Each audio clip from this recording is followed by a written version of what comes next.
the one with religiosity, the one who is serious about practicing the religion, the deen of Islam. فَاظْفَرْ بِذَاتِ الدِّينِ تَرِبَتْ يَدَاكَ. Take the one, choose the one with who's religiously committed, so that you may prosper. Naam. And also he said, sallallahu alaihi wasallam, from the women's perspective, إِذَا أَتَاكُمْ مَنْ تَرْضَوْنَ دِينَهُ وَخُلُقَهُ فَزَوِّجُوهُ. If a man proposes to your daughter or to a woman, and you're pleased with his religion and his akhlaq, his manners, then allow him to get married and facilitate marriage for them both, because this is what matters essentially, and that's paramount to anything else, right? But here's the thing, here's the caveat here. One has to be careful from allowing themselves to become emotionally attached or falling in love to that person prior to being fully content, or to a large extent at least, with one's religion.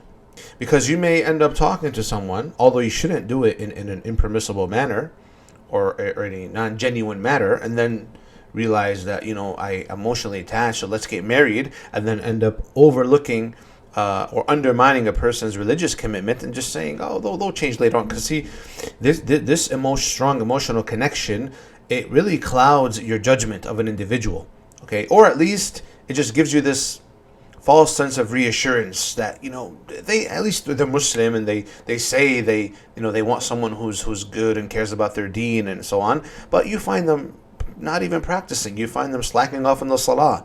For both males and females, you find perhaps the woman not even wearing hijab, or at least not wearing it properly. You find the man still listening, blasting hip hop music, and that's not those are red flags actually, that if you find out, or if you notice prior to marriage, you should be able to easily just let go. You should be able to easily move on and just let go, and go for the next person, the next potential suitor who is upon the proper foundations of Islam, right? So emotional attachment before marriage can weaken one's adherence to their principles.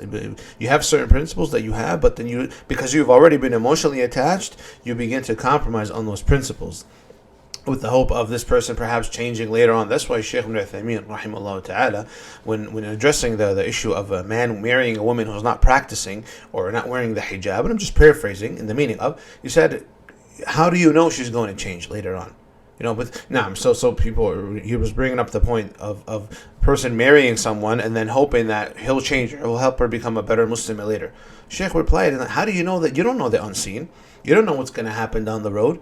She might tell you things that you want to hear in the beginning, and you might feel a sense of satisfaction hearing that, and develop this great sense of hope. But things change after marriage. She may really get cold feet at the end. She might not she didn't want this all along. She just said it because you two were emotionally attached and fell in love, and then once reality hits after marriage, she's like, no, I'm not ready for that, and then you're disappointed, right? So those are some things to really, really be careful of.